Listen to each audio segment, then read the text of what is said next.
अब तक आपने देखा कि बोरीवली एलएनसी बैंक का लॉकर रूम लूटे जाने की एक हैरत अंगेज घटना सामने आती है। सर, टोटल 290 लॉकर्स हैं, जिसमें से 35 लॉकर्स तोड़े गए और यहाँ तक पहुँचने के लिए ये सुरंग बनाई गई। सर, ये किसी पेशेवर गैंग का काम लगता है। सर, लॉकर रूम की सुरंग यहाँ अंदर खुल गई। मैंने तो बस उमाकांत जी का काला भाड़े पे चढ़वाया था। मैंने तो पेपर भी लिया उनसे साहब। ये देखिए सर, वो पैन कार्ड और आधार कार्ड फेक है और जो नंबर हमें भवानी स्टोर्स के बोर्ड से मिला वो नंबर फेक आईडी से खरीदा गया था। सर, ये नंबर क्राइम सीन वाले स्पॉट पे एक्टिव था। पता करो ये नंबर किसका और किसके नाम पे रजिस्टर है। साहब, ये तो कट्टू का नंबर है। साहब, कट्टू के बारे में एक इन्फॉर्मेशन मिली। पुलिस इन्फॉर्मर की सूचना पर कट्टू नायकन को जल्द ही उस्मान शेख, अज्जू मोहंती और मोमिन खान के साथ गिरफ्तार कर लिया जाता है और ये साफ हो जाता है कि उस्मान शेख ही इस बैंक रॉबरी की योजना बनाने वाला मास्टरमाइंड था। अब आगे सोनीपत के एक रॉबरी के बारे में मालूम पड़ा। वो लोगों ने 120 फुट का सुरंग खोद के लॉकर लूटा था साहब। सोनीपत के बैंक के लॉकर तक पहुंचने के लिए यही वो सुरंग है जो चोरों ने बनाई थी। सोनीपत में इतना बड़ा कांड हो गया। कौन सा गैंग था ये? अरे साले, सुरंग खोदने के 15 दिन के अंदर पकड़े गए। लेकिन मैंने ऐसा प्लान बनाया ना कि पुलिस भी सोचेगी कि बाप है अपन। बैंक कौन सा लूटना है? पिछले 2 साल से साला वही बैंक ढूंढ रहा हूँ मैं, जिधर सुरंग बना के जाया जा सके, लेकिन मिल ही नहीं रहा। तो ठीक है, अब हम आ गए। बैंक ढूंढते हैं, जैसा मांगते हो वैसा। बद्री के जेल से छूटने के 2 महीने बाद तक हम लोग सूरत, बड़ौदा और थाने जैसी जगह पे रेकी करते रहे और ऐसी बैंक ढूंढते रहे जिसे आसानी से लूटा जा सके। लेकिन लौट के हमको मुंबई आना पड़ा और यहाँ हमें मालूम पड़ा कि एलएनसी बैंक के बाजू में 3 गाला छोड़ के 1 गाला भाड़े के लिए खाली है। उस्मान दादा, लोहा मिल गया। এখন गरम करे ना, हथौड़ा मार देते हैं। लोहा नहीं, सोने की खान है साले। इसको लूटने के लिए मार भी सोनार वाली चाहिए। धीरे धीरे धीरे धीरे, समझा? गाले से एलएनसी बैंक तक सुरंग खोदने में कोई माथापच्ची नहीं होगी। एकदम सीधा सुरंग खोदेगा। लेकिन फिर भी माथापच्ची है। गाला भाड़े पे लेने के लिए पैसा तो मैं दे दूंगा, लेकिन गाला भाड़े पे लेंगे किसके नाम पे? है ना, मैं है ना।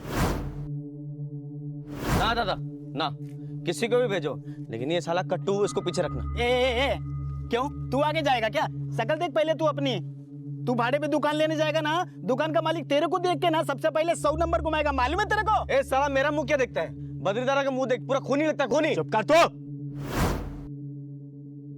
मुझे भाड़ोतरी नहीं बनना।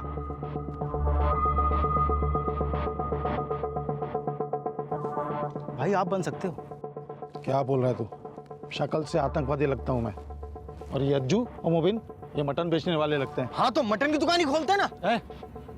अन्ना, अगर हम लोग में से कोई नहीं जाएगा फिर जाएगा कौन? मैं एक मारवाड़ी को जानता हूँ, सीधा साधा आदमी है दिखने में, काम में शाना है। फिलहाल वो भी जेल में। अगर आदमी काम का है तो जमानत पे बाहर निकाल लेते हैं उसको। मुझे मंजूर है, लेकिन मेरा क्रिमिनल बैकग्राउंड है। मुझे कौन देगा काला भाड़े पे? तो उसका टेंशन मत ले, हम लोग तेरे को पूरी तरह से सफेद पोश बना डालेंगे, समझा?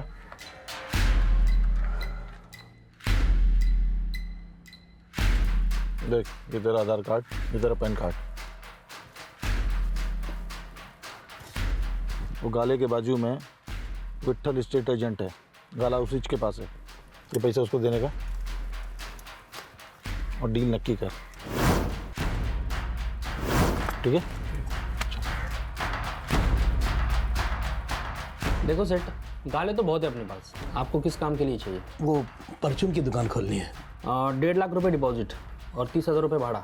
इतना बजट है आपका? हाँ चलेगा। तो ठीक है, टोकन देके बुक करवा लो। अच्छा, 20,000 और ये 21,000 टोकन के। अबे आपका डिटेल्स लगेगा, जैसे कि पासपोर्ट, आधार कार्ड और पैन कार्ड। विठल भाई वो पासपोर्ट तो मैंने बनवाया नहीं, पर हाँ मेरे पास आधार कार्ड और पैन कार्ड है। ये ठीक है, एक काम करो, कल आ जाना, ओनर से मिलके पेपर बनवा लेते हैं। जी जी। और हाँ, बाकी का जो पैसा है वो चेक में दे देना। जैसे चेक क्लियर हो जाएगा आपको गाड़ी का पैसा मिल जाएगा। वो विठल भाई मैं बाकी का पैसा भी कैश में ही दूंगा। ठीक है। कन्हई ने गाले का डील फाइनल कर लिया।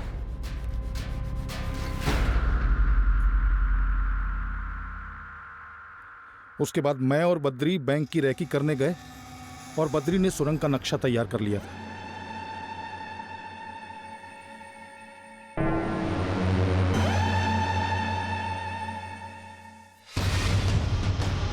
बैंक में घुसने के बाद लॉकर रूम आखिर में लेफ्ट से शुरू होता है।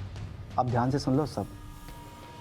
एंट्री से लॉकर रूम की दीवार लगभग 22 फीट है और सभी गालों की लंबाई 30 फीट, यानी लॉकर 8 फीट में बना हुआ है।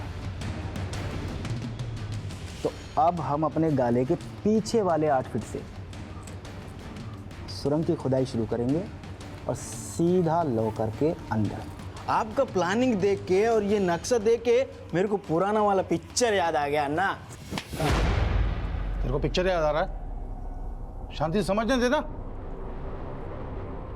ये 8 फुट की दुकान, तो उसके बीच से खुदाई शुरू करेंगे।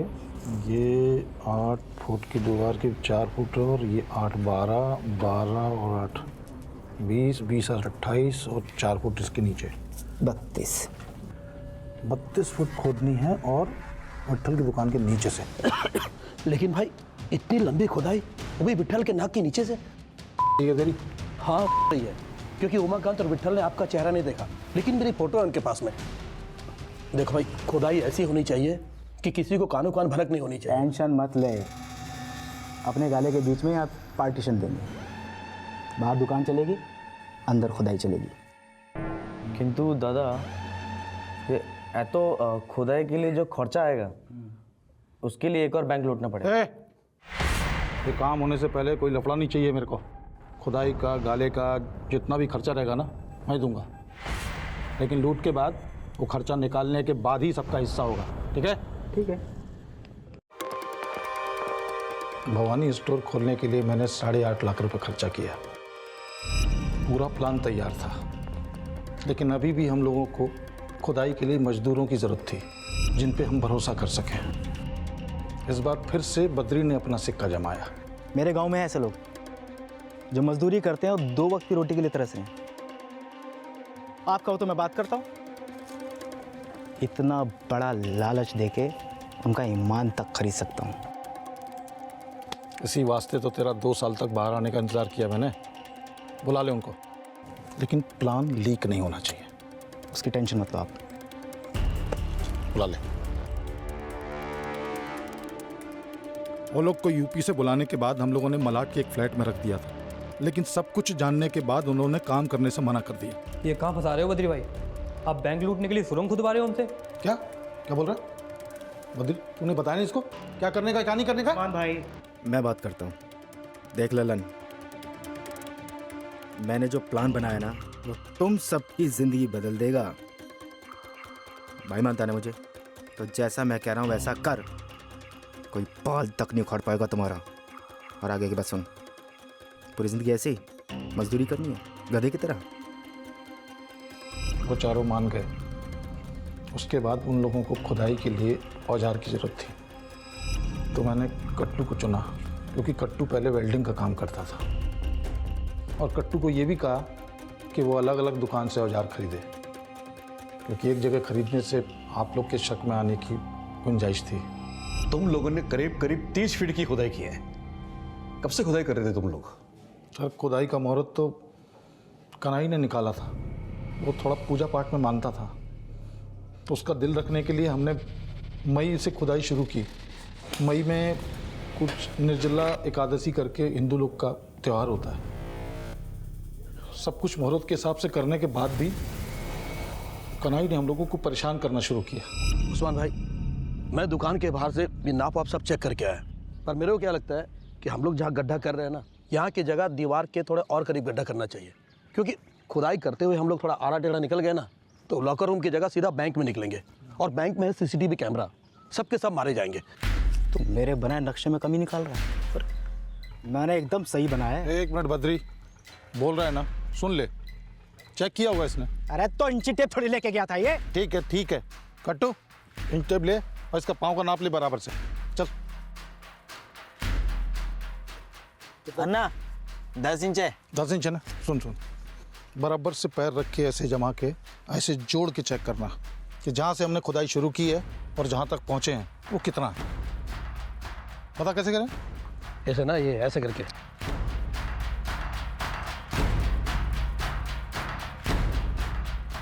हम लोग को कुछ समझ नहीं आ रहा था कि सही जा रहे हैं कि गलत, लेकिन फिर एक दिन किस्मत ने साथ दिया और बैंक वालों ने खुद कनाई को अपने बैंक की सालगिरह पे इनवाइट किया। सालगिरह वाले दिन कनाई ने बैंक में बराबर से माप लिया।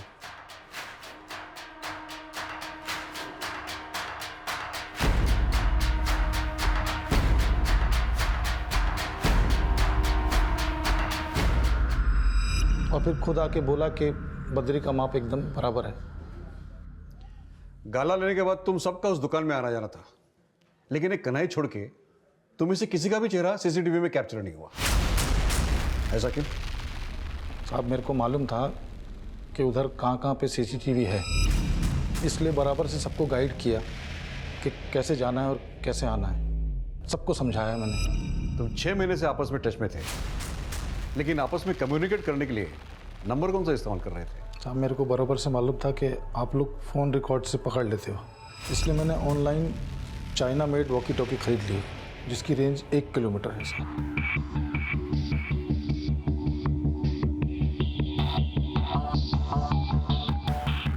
जब भी खुदाई चलती थी तो सामने पार्किंग में हमारे 2 लोग कार में वॉकी टॉकी लेके बैठते थे। जैसे ही उन्हें कोई गड़बड़ नज़र आती थी वो तुरंत वॉकी टॉकी से अपडेट कर देते थे। और कनाई के काउंटर के पास एक स्विच बोर्ड था जिसका कनेक्शन सुरंग के अंदर की लाइट और एग्जॉस्ट फैन से था। तो जैसे ही कनाई को कोई खतरे का मैसेज मिलता तो वो स्विच ऑफ कर देता था। सुरंग के अंदर बैठे मजदूर समझ जाते थे कि कोई ना कोई लफड़ा है, इसलिए वो शांति से लाइट ऑन होने का इंतज़ार करते थे और वहीं पसर जाते थे। जब खतरा टल जाता था तो कनाई फिर से लाइट ऑन कर देता था और मजदूर काम पे लग जाते थे। और फिर रात को हम लोग खुदाई की मिट्टी थैलियों में भर के बाहर डंप कराते थे। लेकिन फिर कनाई ने टेंशन दे दिया था, वो उसको टीबी हो गया था, बोला गांव जाएगा। मैंने बहुत समझाया, तब जाके उसने 4 मजदूरों में से 2 को, लल्लन और बुद्धन को, उमाकांत और विट्ठल से मिलवाया और फिर राजस्थान चला गया। फिर बाद में मालूम पड़ा कि वो मर गया, लेकिन हम लोग अपने सुरंग का काम रोक नहीं सकते थे। 4 अक्टूबर तक हम लोग 32 फुट खोद चुके थे, बस 5 फुट ऊपर खोदना बाकी था और लॉकर रूम में पहुंचना बाकी था। शनिवार और इतवार की छुट्टी की वजह से हमने 6 अक्टूबर शुक्रवार तक का इंतज़ार किया। फिर शनिवार की रात को आजा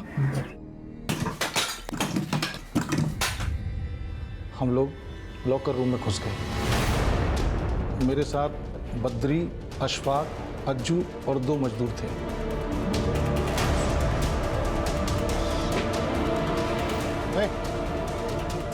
रुक अंदर चल। तुम दोनों बाहर जाओ और बाहर नजर रखो, समझे? बाहर कट्टू और मोमिन थे जो वॉकी टॉकी से हमारे टच में थे। जैसे ही हमने मशीन से लॉकर काटना शुरू किया, कट्टू ने वॉकी टॉकी से हमें मैसेज किया। अरे बहुत आवाज आ रहा है अन्ना बाहर, थोड़ी देर के लिए बंद करो अभी। बाहर आवाज आ रहा है। बंद करना। क्या है? अरे बाहर आवाज आ रहा है, बंद कर मशीन। इतनी मेहनत करके यहाँ पहुंचे, ऐसे ही बैठे रहेंगे क्या? अरे रुक जा भी, बंद कर मशीन। नहीं बंद करना मैं। अरे बंद करो ना अन्ना। अन्ना बंद करो, कोई जा रहा है, बंद करो। अरे अन्ना बंद नहीं किया तो सबके सब पकड़े जाएंगे हम लोग। आए चुप। मेरे को मारने का ना, काट डाल मेरे को, लेकिन याद रखना एक भी लॉकर काट नहीं पाएगा, उससे पहले इधर पुलिस होगा। वैसे ही भाग जा। ये सब कुछ करने के लिए लाखों रुपए खर्चा किया मैं, तो तुम लोग का जेब में भी लाखों रुपए डालने का जिम्मेदारी मेरा है। साला भाड़ भी गया ये मशीन। आज तक तिजोरी तोड़ने के लिए मशीन यूज किया क्या हमने? नहीं ना। साला हमेशा हमारा पेचकस हमारा साथ दिया, और माँ कसम आज भी यही साथ देगा।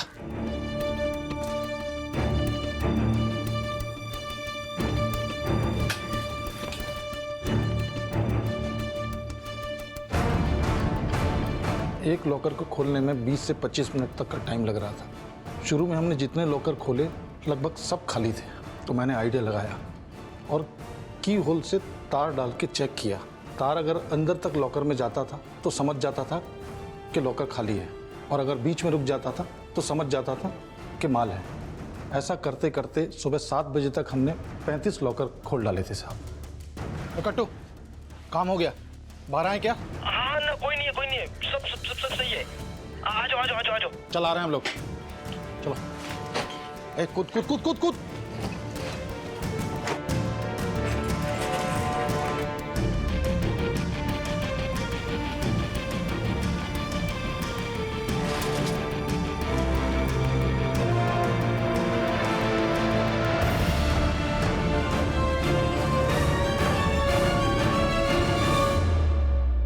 सबसे पहले हमने उन 4 मजदूरों को उनके हिस्से का 1 किलो सोना और 5-5 हज़ार रुपये देकर स्टेशन रोड पर उतार दिया। उसके बाद आरे रोड पे बद्री भी 1.5 किलो सोना लेके और 5,000 रुपये लेके उतर गया। मैं, अशफाक, कट्टू, अज्जू और मोमिन मुंबई में थे। फिर 9 अक्टूबर को मैंने मालेगांव एक सुनार को फ़ोन किया। कौन सुनार? राजेंद्र बाग, जो पहले भी मुझसे लूट का सोना खरीदता था। फिर 10 अक्टूबर को हम लोग मालेगांव गए। 1 किलो 700 ग्राम सोने के उस सुनार ने हमें 28 लाख रुपए दिए।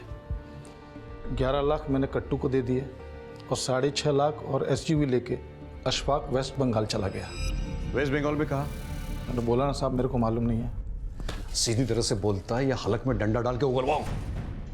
साहब मेरे को खाली इतना ही मालूम है कि वेस्ट बंगाल के बॉर्डर के पास अशफाक की बहन रहती है। वो वहाँ से बांग्लादेश भागने वाला था साहब। और वो बद्री कहाँ है? वो अपने गांव इलाहाबाद गया होगा साहब। और वो 4 मजदूर भी आसपास के गांव की थे। फरार अपराधियों से पहले मुंबई पुलिस ने 15 अक्टूबर 2017 को मालेगांव के उस सुनार को गिरफ्तार किया जिसे उस्मान और उसके साथियों ने लूट कर सोना बेचा था। उस सुनार के पास से 1 किलो और 700 ग्राम के सोने के गहने बरामद किए गए और बाकी लुटेरों में से बद्री पांडे और सुरंग खोदने वाले हरिदयाल, विष्णु, लल्लन और बुद्धन को पकड़ने के लिए यूपी पुलिस की मदद ली जा रही थी। वहीं अशफाक को पकड़ने के लिए वेस्ट बंगाल पुलिस की मदद ली जा रही थी और 16 अक्टूबर 2017 को अशफाक को वेस्ट बंगाल बांग्लादेश बॉर्डर के एक गांव से अरेस्ट कर लिया गया। सर, इस अशफाक का वेस्ट बंगाल से बॉर्डर क्रॉस करने का प्लान था। सर ये मुंबई से उसी एसयूवी कार में से आया था। वो गाड़ी हमने उसके बहन के घर के बाहर से बरामद कर ली। उसके पास लूट का कितना माल मिला? नहीं सर, ज्वेलरी नहीं मिली। इसके पास सिर्फ 8,000 रुपये कैश था। बोल, माल कहाँ रखा है? बोल।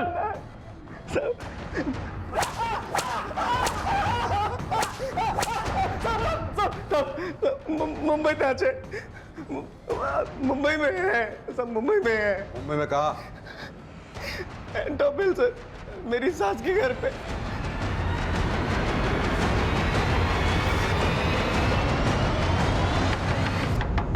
दरवाजा खोलो।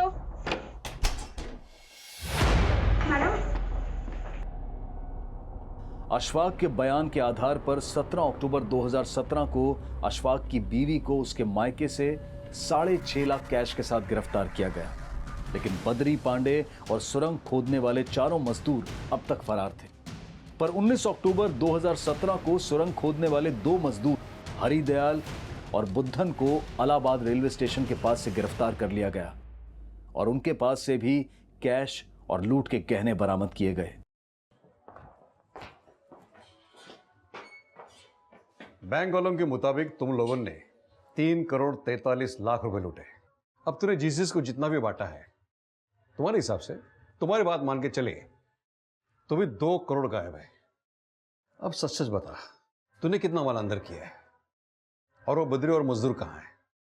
मैंने आपको बोला ना साहब, मेरे को बद्री और मजदूर के बारे में कुछ मालूम ही नहीं है। और वो माल, वो कहाँ है? वो कहाँ है? वो एक मिनट साहब, बता रहा हूँ। साहब मैंने सबको बोल के रखा था कि लूट में से मोटा हिस्सा मैं लूंगा, तो वो पैसा मैंने अपनी बहन के यहाँ छुपा के रखा है साहब। बहन? कौन बहन? नादिरा। कहाँ रहती है वो? कहाँ रहती है वो? गोवंडी में रहती है साहब।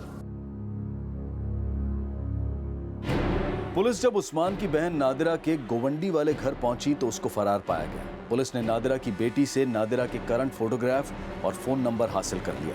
नादिरा का नंबर ट्रेस किया गया तो पुलिस ने पाया कि उसका नंबर लगातार मुंबई के उपनगरों में ट्रैवल कर रहा था, लेकिन असलियत में नादिरा ने पुलिस को चकमा देने के लिए अपना फोन जानबूझकर एक ऑटो रिक्शा में छोड़ दिया था। और वहीं दूसरी तरफ पूछताछ के दौरान नादिरा के कलीना में छिपे होने की पुलिस को लीड मिली, जहां से पुलिस ने उसे तुरंत गिरफ्तार कर लिया। उस्मान की बहन नादिरा की गिरफ्तारी के बाद जितना भी लूट का माल अब तक बरामद हुआ है उसकी वैल्यू लगभग 2 करोड़ की है और तकरीबन 1.5 करोड़ की वैल्यू के गहने और कैश का कोई हिसाब अभी तक पुलिस को नहीं मिल पाया है। सुरंग का नक्शा तैयार करने वाला बद्री पांडे और सुरंग खोदने वाले 2 मजदूर लल्लन और विष्णु अब भी फरार हैं और उनकी तलाश जारी है। उस्मान शेख के बयान के मुताबिक इस बैंक रॉबरी की प्लानिंग से लेकर उसे एग्जीक्यूट करने तक इन लुटेरों ने अपने 2.5 साल जाया किए, जबकि मुंबई पुलिस ने इस प्लानिंग के मुख्य कर्ता धर्ता को सिर्फ 4 दिनों के अंदर जेल की सलाखों के पीछे पहुंचा दिया।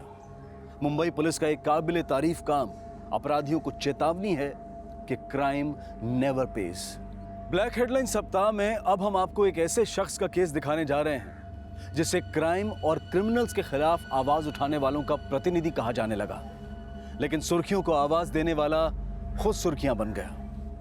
आइए देखते हैं आज का हमारा दूसरा case.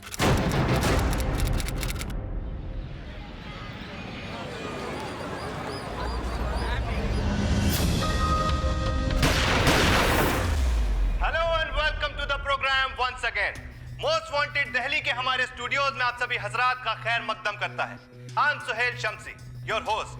A very warm welcome to you. आप इस चेहरे को पहचान लीजिए। इस शख्स का नाम है मुस्तफा जहांगीर। मुस्तफा जहांगीर उत्तर प्रदेश का एक कुख्यात अपराधी है और उत्तर प्रदेश की पुलिस को बहुत ही लंबे वक्फे से इसकी तलाश है। मुस्तफा जहांगीर, हम जानते हैं कि तुम रूप बदलने में माहिर हो, लेकिन मोस्ट वांटेड देखने वाले करोड़ों लोगों की निगाहों से अब तुम बच नहीं सकते। मुस्तफा जहांगीर, हम जानते हैं कि इस एपिसोड के रिलीज होने के बाद से तुम्हारे जहन पेशतर है, होश फाख्ता है और इस कैफियत में जरूरी है कि तुम अपनी अक्ल का इस्तेमाल करो और अपने आप को पुलिस के हवाले कर दो, सरेंडर कर दो।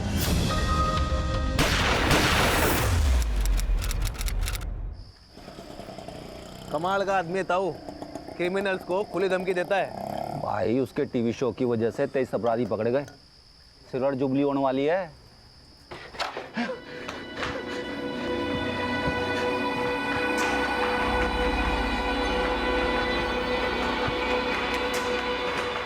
किसी ने सोचा भी नहीं होगा सुहेल शम्सी का टीवी प्रोग्राम इतना कारगर सिद्ध होगा कि अपराधी खुद ही सरेंडर करने लगेंगे।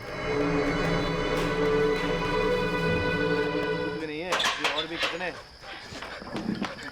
मंजू, क्या हुआ सर? मेरी वाइफ मंजू ने सुसाइड करने की कोशिश की, प्लीज हेल्प। जल्दी जल्दी आओ, चलिए जल्दी आओ, चलिए फटाफट, चलिए फटाफट। मंजू मंजू मंजू मंजू मंजू, हाँ चलिए जल्दी जल्दी जल्दी जल्दी चलो, खोलो खोलो। मंजू मंजू कुछ नहीं, चल जल्दी चलो जल्दी। क्या हुआ बाबू?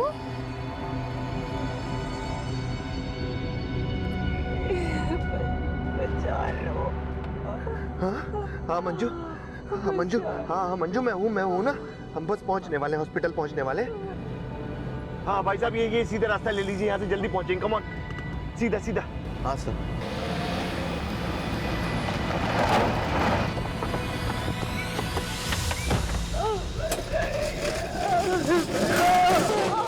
जल्दी डॉक्टर साहब मेरी बीवी को बचा ली। सर जी कांड हो गया यहाँ पर। सुहेल सर की वाइफ ने सुसाइड अटेम्प्ट किया है। हाँ सर, हम उन्हें नर्सिंग होम ले आए हैं, बहुत सीरियस हैं। ठीक है सर, आपको अपडेट देते रहेंगे। जी सर।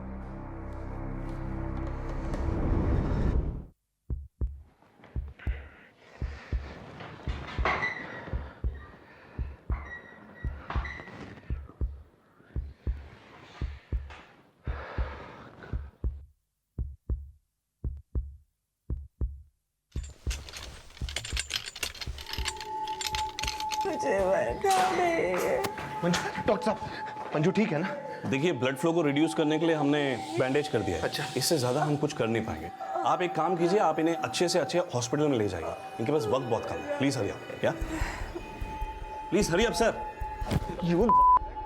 किसने बनाया तुझे डॉक्टर? किसने बनाया डॉक्टर? अगर पेशेंट का इलाज नहीं कर सकते हो तो हॉस्पिटल खोल के क्यों रखा है? सेवर, वरना तेरा हॉस्पिटल बंद करा दूंगा मैं आज। अरे वार! अरे sir please try to understand sir, इस तरह के क्रिटिकल केस को हैंडल करने के लिए हमारे पास फैसिलिटी नहीं है सर। तो डिग्री कहाँ से ली तूने? कहाँ से डिग्री ली? ठीक कर मेरी पत्नी को, मैं बता रहा हूँ, मैं आज कुछ भी कर जाऊंगा, मैं बता रहा हूँ। अरे आप समझ नहीं रहे सर, मैं बता रहा हूँ आपको, यहाँ पर वो अवेलेबिलिटी नहीं है सर। अवेलेबिलिटी तो तेरी नहीं होगी। सर जी छोड़ो इसको, हम मैडम को मेडिकल कॉलेज लेके चलते। अरे धूमल मेडिकल कॉलेज जाने में आधा घंटा लग जाएगा। अब समझिए, कोशिश कीजिए, we don't have that facility. आप प्लीज समझाइए ना। सर जी गोली मारो अस्पताल को, मेडिकल कॉलेज चलते हैं। सही कह रहे सर। सर चलिए सर।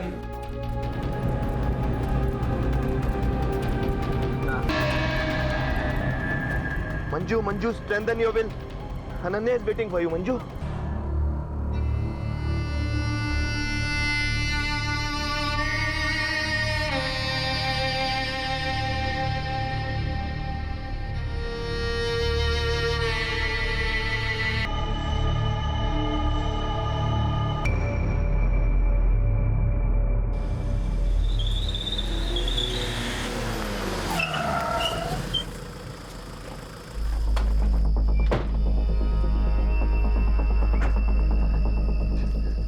स्ट्रेचर लाओ। निकालो।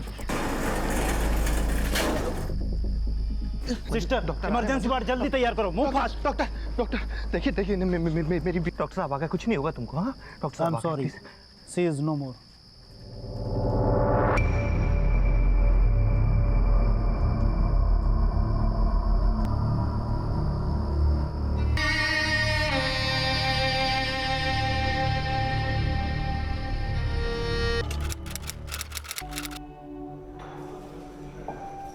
आज पूरे 1 महीने के बाद कॉलेज खुल रहा है, अच्छा लग रहा है? बहुत अच्छा लग रहा है। इस नए बिल के चक्कर में देश जलकर खाक हो रहा है। पढ़ाई ठप, काम ठप। पता है जीडीपी अभी तक के सबसे निचले स्तर पर है। सरकार गिरने को है, देश पर फिर से चुनाव का बोझ। बहुत अच्छा लग रहा है। देश की चिंता बाद में कर लेंगे, पहले ये बताओ तुमने अपने पेरेंट्स से हमारी शादी की बात की? नहीं, डर लगता है कहीं सरकार की तरह हमारा गठबंधन। ये जोर दौड़ की सरकार नहीं है, हमारे प्यार का बंधन है। और शादी हमारा चुनाव, इसलिए हमारे पेरेंट्स को हमारे फेवर में वोट डालने ही पड़ेंगे। तुमने ये कैसे सोच लिया कि हम किसी गैर मजहबी लड़के के साथ तुम्हें निकाह करने की इजाजत देंगे? अबू हिंदुस्तान सेक्युलर नेशन है और हमारा संविधान मुझे खुद अपना हमसफर चुनने का हक देता है। अबू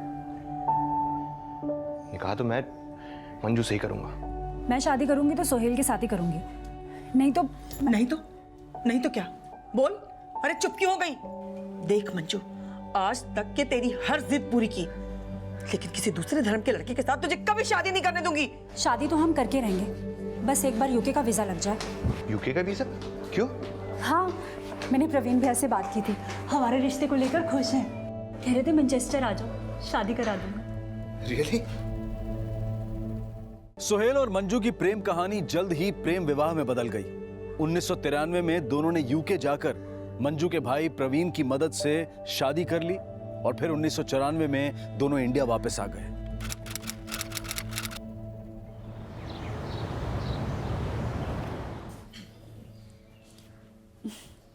कैसी लग रही हूं मैं? बहुत अच्छी। तो फिर हम होटल में क्या कर रहे हैं? चलो ना। कहाँ? अरे तुम्हारे घर या मेरे घर? चलो ना। मंजू जाना तो मैं भी चाहता हूँ, लेकिन नहीं जा सकते। क्यों? अरे क्योंकि रस्मो रिवाज के हिसाब से शादी के बाद पहले लड़के के घर जाया जाता है, और अम्मी भी तुमसे मिलने के लिए बेकरार हैं। लेकिन क्या? अब्बू बहुत गुस्से में। तुम्हारे घर में क्या माहौल है? प्रवीण भैया ने ना सब कुछ हैंडल कर लिया है। मम्मी पापा में मम्मी तो ठीक है, पापा थोड़े से नाराज हैं, उन्हें मैं संभाल लूंगी। बाकी मेरी मौसमी दीदी है ना, उन्होंने यूएसए घर में फोन किया था और सबको समझा दिया। वाह यार, तुम्हारे भाई बहन तो बिल्कुल तुम्हारे साथ हैं। बड़ी खुशनसीब हो तुम। हाँ, वो तो मैं हूँ। तुम्हें पता है, अगर तुम मेरी मौसमी दीदी से मिलोगे ना, वो ऐसी जादूगरनी है, एक बार तुम्हारे अम्बू जान से मिल लेंगी ना तो तुम्हारे अब्बू जान के गरम गुस्से को नरम कर देंगी। मुझे नहीं लगता। अब्बू से बाद में मिल लेंगे, फिलहाल तुम्हारे घर चलते हैं, ठीक है? हाँ ठीक है, सामान पैक ये करो। सही है।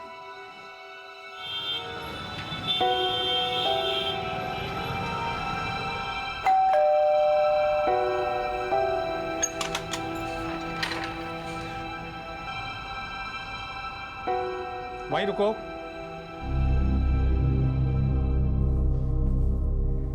ऐसा क्या इस लड़के में जो हमें बताए बिना तुम इसके साथ इंग्लैंड भाग गई? पापा जरा सुन दो। तू चुप रहे।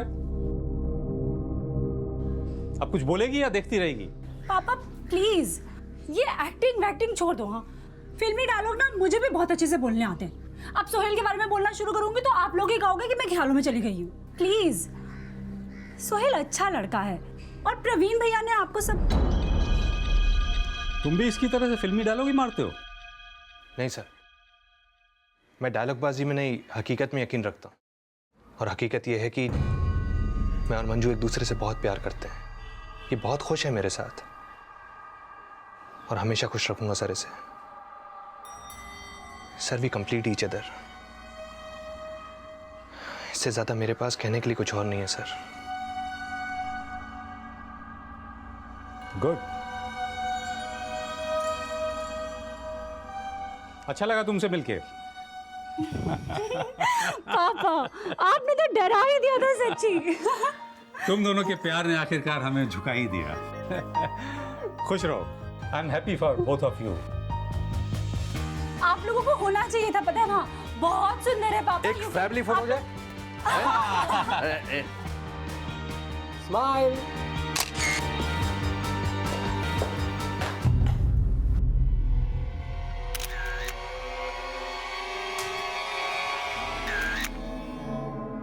आई am sorry for your loss.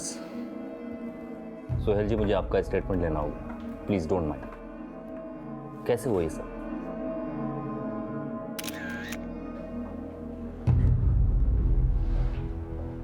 अगले महीने मंजू का 31st बर्थडे होता। उसी के बर्थडे सेलिब्रेशन की प्लानिंग कर रहे थे। यहाँ बैठी थी वो, लेकिन मेरे दिमाग में भाटिया सुसाइडल केस चल रहा था, जिस पर मैं अगला एपिसोड बनाने वाला था। उसी के पेपर्स चेक कर रहा था बस। सो गई अनन्या? आज बड़ी फिक्र हो रही है अनन्या की।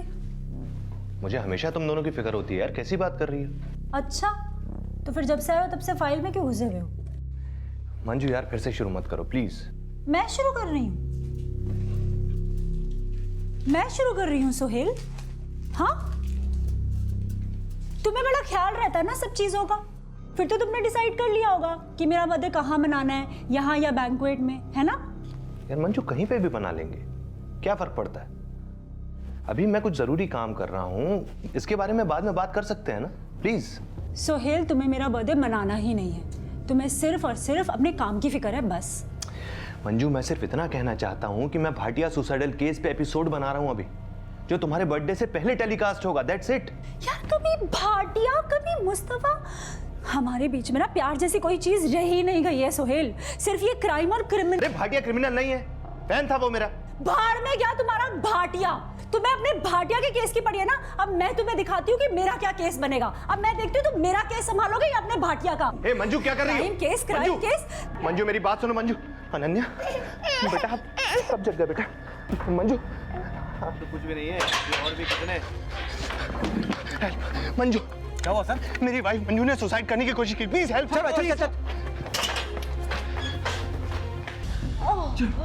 मंजू मैं उसको नहीं बचा सका सर,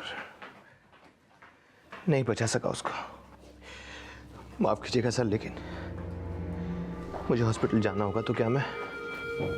आप जा सकते हैं, मैं कांस्टेबल को बोल दूंगा, वो आपको छोड़ देगा। Thank you. वैसे भी अभी तक मेरे हाथ कांप रहे हैं, ड्राइव नहीं कर पाऊंगा सर। आइए सर।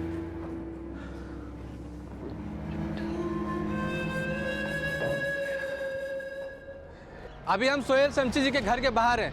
कल रात अपने शो में क्रिमिनल मुस्तफा जहांगीर को सरेंडर की चेतावनी देने वाले होस्ट सोहेल शमसी ने कभी सपने में भी नहीं सोचा होगा कि कल की रात खुद उन पे कितनी भारी होगी कि उनकी पत्नी आत्महत्या कर लेगी।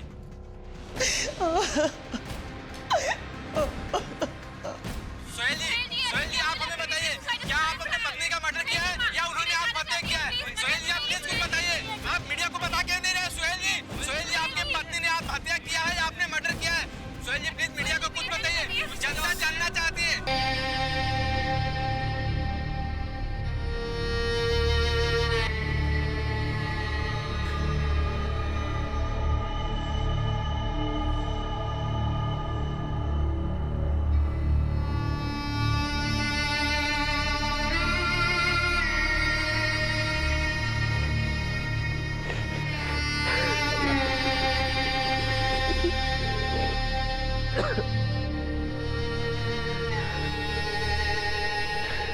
रम्या के बारे में नहीं सोचा था बॉस। कैसे मैं इस बच्ची को उस घर में लेके जाऊंगा जहां पर नहीं ऐसे उसकी मां।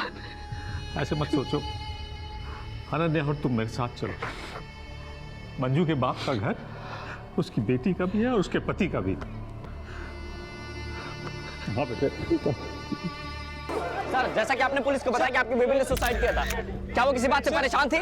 सर ऐसा क्या हुआ था? सर तुम जाओ बेटा। सर आपकी बेटी ने सुसाइड किया, इसके बारे में आपका क्या कहना है? मंजू सुसाइड से 2-3 घंटे पहले मेरे पास आई थी। तो क्या सर आपको भनक लग चुकी थी कि वो सुसाइड करेगी? जी नहीं, जब कोई फैसला ले लेता है, पूरा मन बना लेता है, तो उसके चेहरे से समझना मुश्किल होता है कि वो क्या करने वाला है। अगर मुझे थोड़ा भी अंदाजा होता तो मैं उसे रोक लेता। सर क्या वजह हो सकती है?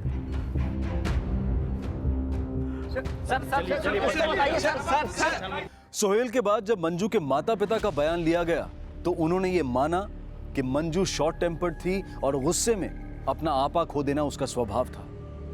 और मंजू के भाई प्रवीण द्वारा तो और भी चौंका देने वाला बयान सामने आया। सर मैंने मंजू को कई बार समझाने की कोशिश की कि गुस्से से कोई इश्यू सॉल्व नहीं होता है सर, लेकिन वो हर सिचुएशन को मेसी कर लिया करती थी। कुछ साल पहले भी उसने सुसाइड करने की कोशिश की थी। कब? सर ये कोई 2-3 साल पहले की बात है। प्रवीण और उसके माता पिता ने मंजू की मौत में किसी भी तरह की साजिश का संदेह नहीं जताया, लेकिन मंजू की 2 बड़ी बहनें भी थी। मंजू की मझली बहन मौसमी तब यूएसए में रह रही थी और बड़ी बहन स्नेहा दुबई में। उस हादसे के बाद बड़ी बहन स्नेहा ने फैक्स के जरिए अपना बयान पुलिस को भेजा, जिसमें उसने कहा कि मंजू की मौत में उसे किसी भी तरह के फाउल प्ले का कोई शक नहीं है, जबकि मझली बहन मौसमी द्वारा कोई प्रतिक्रिया जाहिर नहीं की गई। अब पुलिस को इंतजार था मंजू की पोस्टमार्टम रिपोर्ट का। सर, सोहेल की बीबी मंजू की पोस्टमार्टम रिपोर्ट। मंजू की बॉडी को एग्जामिन करने वाले 3 डॉक्टर्स में से 2 का मानना है कि मंजू की इंजरी सेल्फ सस्टेन्ड थी। मतलब 3 डॉक्टरों में से 2 मानते हैं कि मंजू ने आत्महत्या की है? जी सर। और मंजू की फॉरेंसिक रिपोर्ट के मुताबिक जिस चाकू से वार हुआ उस पर सोहेल के कोई भी फिंगरप्रिंट्स नहीं मिले। और जल्द ही ये मान लिया गया कि मंजू की मौत आत्महत्या थी। सोहेल शमसी को मंजू के परिवार, अपने फैंस और शुभचिंतकों से सांत्वना हासिल हुई। सोहेल बेटा,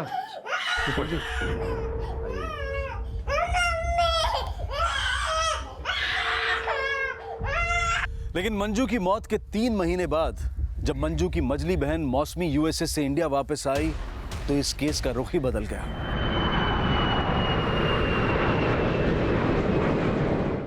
स्नेहा दी, मंजू अपनी हर बात मुझसे शेयर करती थी।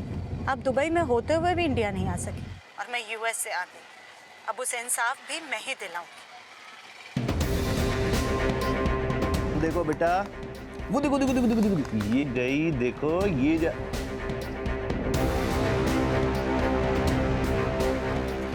बेटा आप यहाँ बैठना एक मिनट। ये पकड़ो पकड़ो पकड़ो। तो ऐसा बिल्कुल भी नहीं है। मेरी बहन मंजू की आत्महत्या का जिम्मेदार उसका पति सुहेल ही है। आप कहना क्या चाहते हैं? सोहेल ने अपनी बीवी को सुसाइड करने के लिए इंस्टिगेट किया? जी हाँ, इंस्टिगेट तो वो उसे बहुत पहले से कर रहा था, लेकिन उस रात मंजू ने सुसाइड नहीं की बल्कि उसका मर्डर हुआ था। आपके मुताबिक सोहेल ने अपनी पत्नी को मारा है? जी हाँ, जिस आदमी की इमेज आप लोग की नजरों में क्रिमिनल्स को पकड़वाने वाली है, एक्चुअली में वो खुद एक क्रिमिनल है। उसने अपनी वाइफ मेरी बहन मंजू का मर्डर किया है और ये बात मैं बहुत जल्दी प्रूव भी कर दूंगी। देखते ही देखते मंजू की बहन मौसमी मीडिया की सुर्खियां बन गई। उसने मंजू की मौत के 3 महीने बाद उसे आत्महत्या नहीं बल्कि हत्या बताया। पर क्या उसके दावे में कुछ सच्चाई थी? क्या मंजू ने आत्महत्या की थी या फिर वाकई में उसका पति सोहेल ही उसका हत्यारा था? जो केस आत्महत्या मानकर अपने फैसले की कगार तक आ पहुंचा था, क्या मंजू की बहन के बयान के बाद वो हत्या का केस बन पाएगा? इन सवालों के जवाब हमें मिलेंगे कल रात 11 बजे इस केस के दूसरे और आखिरी भाग में। अब मैं अनूप सोनी आपसे विदा लेता हूं, फिर मुलाकात होगी। तब तक अपना और अपने परिवार का ख्याल रखें और देखते रहें क्राइम पेट्रोल डायल 100 सबक 1 को सीख हम सबको। जय हिंद। क्राइम पेट्रोल के ऐसे ही मजेदार एपिसोड्स देखने के लिए हमारे चैनल को सब्सक्राइब करें